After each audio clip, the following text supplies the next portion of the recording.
Hello, welcome, Luz. I'm so delighted to meet you. I have an incredible admiration for what you're doing. I understand that you just got off a plane late last night from Colombia. Tell us the journey that you've been on, and you're landing back at home here with Sisterworks. What has that been like? What has the travel been like, and then coming back to Sisterworks and what you're doing? Tell us a little bit about your journey in the last couple of weeks.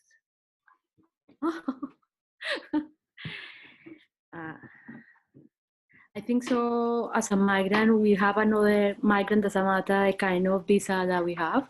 We have another big challenge is when our family are there and our parents are getting older. Yeah. And when they are getting older, it's time for the children to give them back. And when people have lost their parents, still is people can struggle to try to look after for them.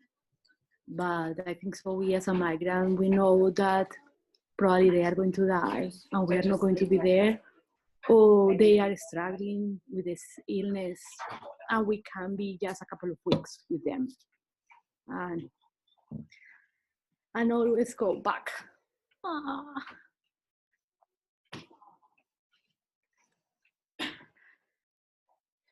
I can't even imagine what that's like for you, and I'm really moved that you've made time for us today to just land gently in a space of, you know, care for you. And I'm guessing that the other women around you at Sisterworks understand what that's like. Yes, and I feel like I am a very privileged and blessed woman, because all of us as a human has different kind of challenges. Yeah. And I think so there are more women that has many more challenges than myself. Because I need to remember all the time how privileged I am, and the possibility to go a couple of weeks, hug them and come back is an amazing possibility that many people can't do it in this moment because they are seeking asylum, or they don't have the capacity to go there, the economic empowerment to go. And I have just. The economic empowerment is so important, and I understand that's one of your passions in having started Sisterworks. It is, because at the end is, I think so all of us as a migrant, again, doesn't matter the kind of visa, forced migration or a conscientious decision, is around to give back to the society that we are living and working, yeah, and how to give back and feel useful for this new society. And the best way is to pay our bills, and on the way that we pay our bills, start to pay tax and give back with the work that we do at the same time. And this is the big challenge that all societies need to learn how to address, how to give the tools to people to learn how to work in the different communities, in the different societies. And this is what we are doing here at Sisterworks. It's so life affirming, because it not only gives back to the country that's welcomed the asylum seeker, but also it's actually empowering these women to be out of isolation, back in some sense of community and support. And I have a sense that on a very human level, it's critical work for these women. Can you tell us a couple of the success stories that you're connected to of women that have come, that have really been struggling, and where are they now? Okay, I think so the most famous women at the moment is Yomana. Yomana came from Syria 3 years ago with her family.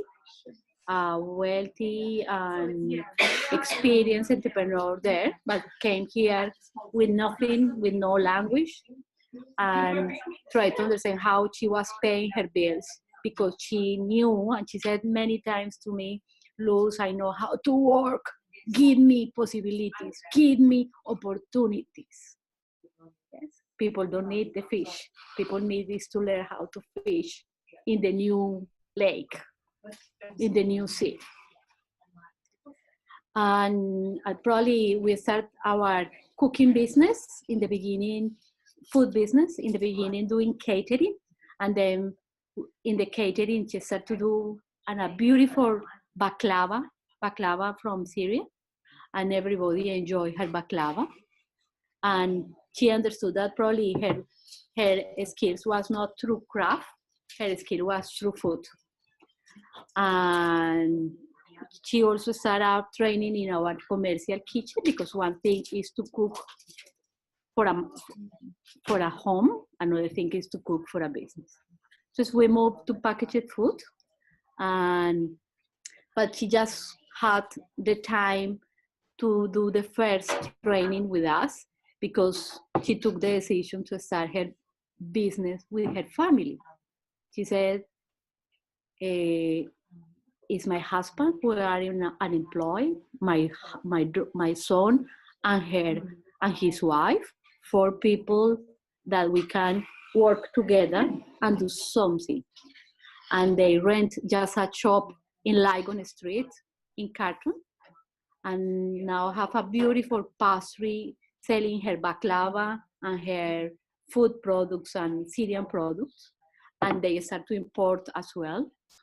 And for people who work together can make magic by the leadership and an empowered woman who still has little English. She has the confidence and said, we can do it. Let's do it together. Just, at the moment we sell magdus.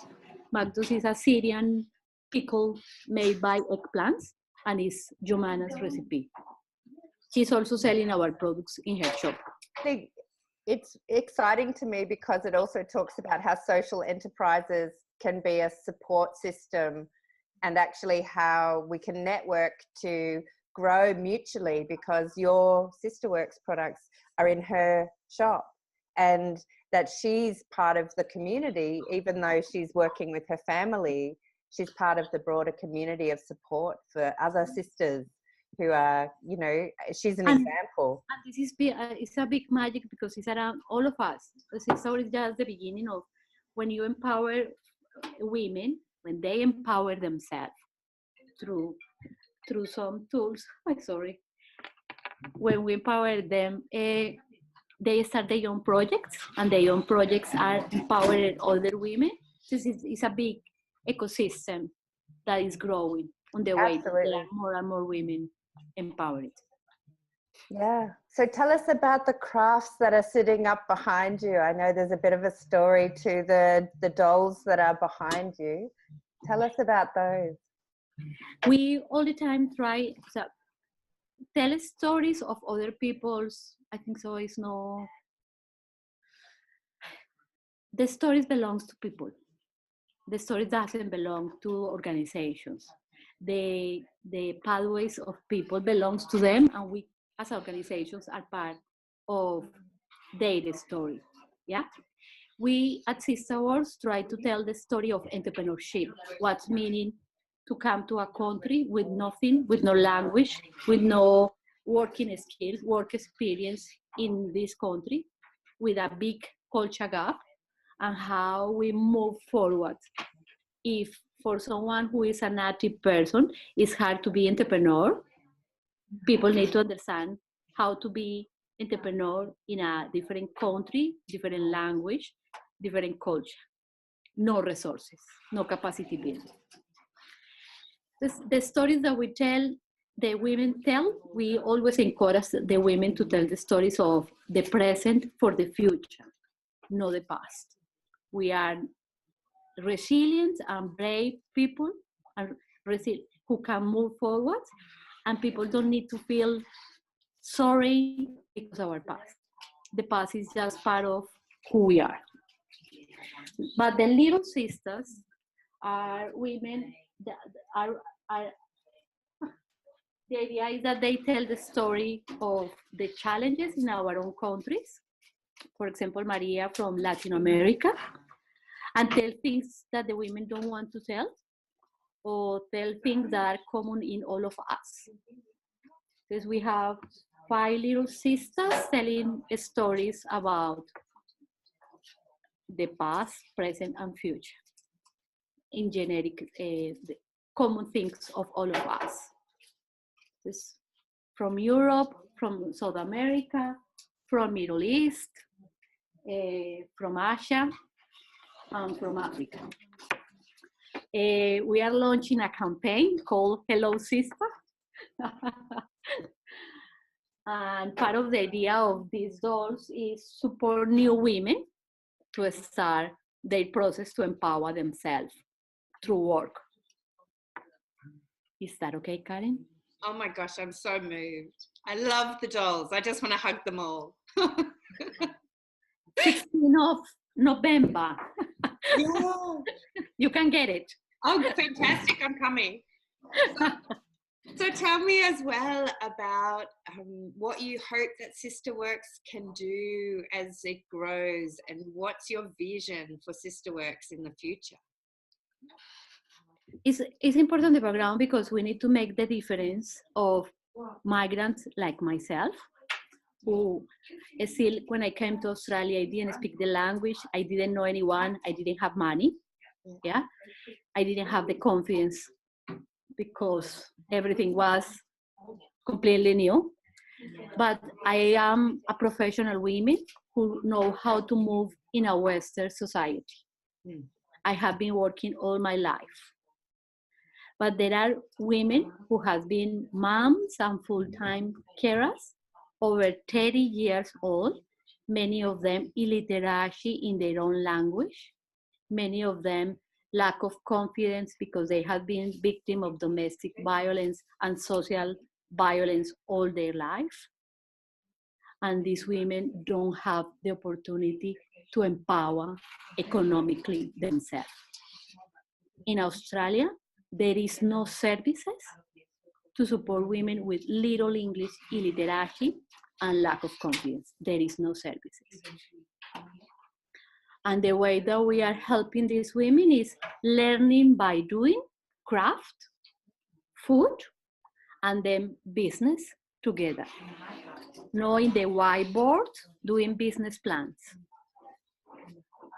This